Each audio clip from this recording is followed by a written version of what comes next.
महायुती सरकारमधील मंत्र्यांनी बंगल्यावर बंगल्यामध्ये राहतात हे मंत्री त्या बंगल्यावर कोट्यावधी रुपयांचा खर्च झाल्याची माहिती समोर आली आहे। महायुती सरकारचे मंत्री बंगल्यावर राहतात त्या बंगल्यांचा नूतनीकरण कोट्यावधी रुपये खर्च करून करण्यात आल्याची धक्कादायक बाब समोर आली आहे। दुरुस्तीच्या नावाखाली कोट्यावधींची उधळपट्टी करण्यात आल्याने आश्चर्य व्यक्त होत आहे। तर या दुरुस्तीसाठी 29 कोटी रुपये खर्च केल्याचा आरोप सुद्धा करण्यात आला आहे। तर मंत्री ज्या बंगल्यामध्ये राहतात त्या बंगल्याच्या डागडुजीसाठी नूतनीकरणासाठी कोट्यावधी रुपये खर्च करण्यात आलेत आणि पाहूया त्या संदर्भातला हा सविस्तर रिपोर्ट।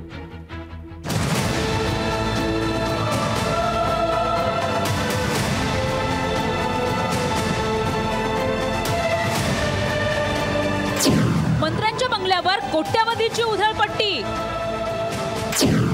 बंगल्यांच्या नूतनीकरणासाठी वारंवार खर्च, मंत्र्यांकडून उधळपट्टीवर सारवासारव। महायुती सरकारचे मंत्री ज्या शासकीय बंगल्यांमध्ये राहतात त्या बंगल्यांच्या नूतनीकरणावर कोट्यावधी रुपये खर्च होत असल्याची धक्कादायक माहिती समोर आली आहे। गेल्या 5 महिन्यात तब्बल 30 कोटी रुपये सरकारी तिजोरीतून बंगल्यांच्या नूतनीकरणावर खर्च झाल्याचा आरोप व्यंकटेश पाटील यांनी केलाय। व्यंकटेश पाटील यांनी माहितीच्या अधिकारातून मिळवलेल्या माहितीनुसार अजित पवारांच्या देवगिरी बंगल्यावर 19,89,000 रुपये खर्च झाला।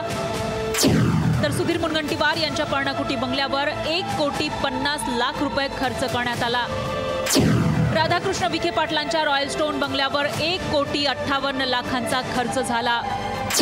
गुलाबराव पाटलांच्या जेतवंश शासकीय बंगल्याच्या नूतनीकरणासाठी 1,15,00,000 रुपये खर्च करण्यात आले। दीपक केसरकरांच्या रामटेक बंगल्यावर 75,42,000 रुपये खर्च झाले।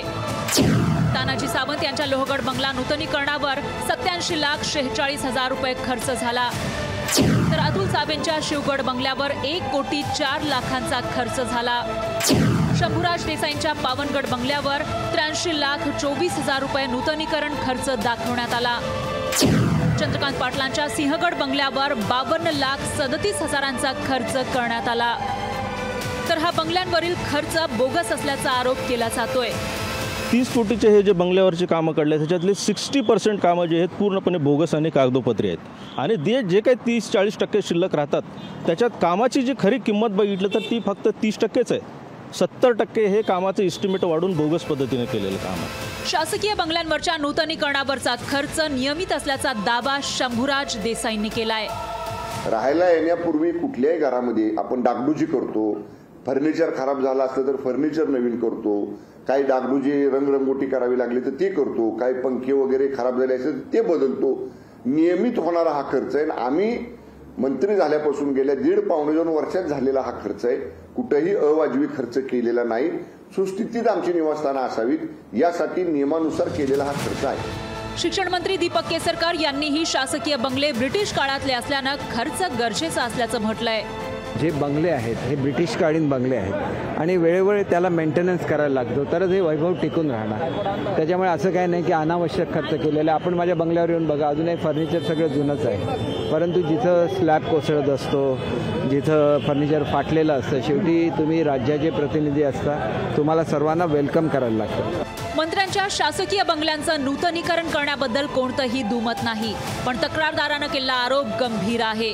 त्यामुळे शासकीय बंगल्यांच्या नूतनीकरणात कोणता घोटाळा तर नाही ना याची चौकशी झाली पाहिजे। व्हिडिओ जर्नलिस्ट राजेश मणियारसह ज्योत्स्ना गंगणे, लोकशाही मराठी, मुंबई।